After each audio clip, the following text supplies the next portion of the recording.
नमस्कार मित्रांनो, मी डॉक्टर प्रवीण. आजच्या व्हिडिओमध्ये 50 वर्षानंतर वजन कसं कमी करायचं याबद्दलची माहिती बघणार आहोत. अनेक जणांना असं वाटत असतं की 50 वर्षाच्या नंतर वजन कमी करणं अशक्य आहे, परंतु अशक्य अशी कोणतीच गोष्ट नसते. तुमचं वजन 100% कमी होऊ शकतं.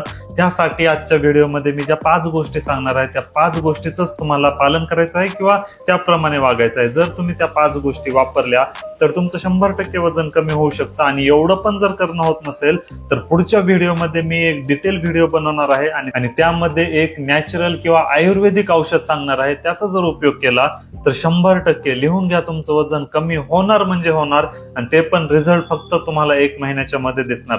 साधारणपणे 1 महिन्याच्या मध्ये 10 किलो पर्यंत तुमचं वजन कमी होऊ शकतं. आजच्या व्हिडिओमध्ये मी तुम्हाला काही स्टेप्स सांगणार आहे आणि पुढच्या व्हिडिओमध्ये या औषधाबद्दल माहिती सांगणार आहे. तर हा व्हिडिओ बघा, या स्टेप फॉलो करा आणि पुढच्या व्हिडिओमध्ये नक्की कोणतं आयुर्वेदिक औषध आहे हे जाणून घेण्यासाठी पुढचा व्हिडिओ डिटेलमध्ये बघा. तर आजच्या व्हिडिओमध्ये कोणत्या सोप्या स्टेप्स आहेत ते बघूया. सगळ्यात पहिली स्टेप आहे आहारावर लक्ष द्या. तुम्ही काय खाता हे खूप जास्त महत्वाचं आहे, कारण जसं जसं वय वाढत राहतं तसं तसं मेटाबॉलिझमचं प्रमाण कमी झालेलं असतं. म्हणजेच आपल्या शरीरामध्ये व्यवस्थित पचन होत नाही.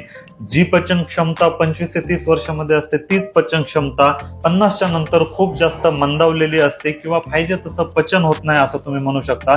आणि याच कारणामुळे आपल्या शरीरावर वेगवेगळे परिणाम होत असतात. यामुळे चरबी वाढणं, कोलेस्टेरॉलचं प्रमाण वाढणं या गोष्टी घडत असतात. याच कारणामुळे आपण काय खातो याकडे लक्ष द्यायचं आहे.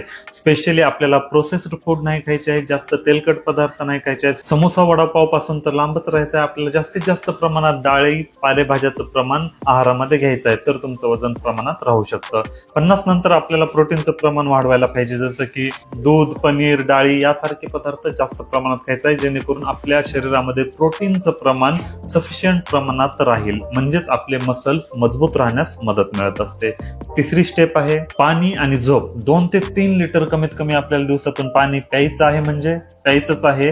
आणि 7 ते 8 तासाची झोप घ्यायची आहे, कारण जर तुम्ही व्यवस्थित झोप घेतली तर तुमचे हार्मोन्स नियंत्रणात राहतात. आणि जर समजा व्यवस्थित झोप घेत नसाल तर हार्मोनल इम्बॅलन्स होतं आणि यामुळेच आपलं वजन वाढू शकतं. आणि 5वी स्टेप आहे सगळ्यात महत्वाचे, आपल्याला कमीत कमी 30 मिनिटं चालायचं आहे किंवा थोड्याफार प्रमाणात व्यायाम करायचा आहे.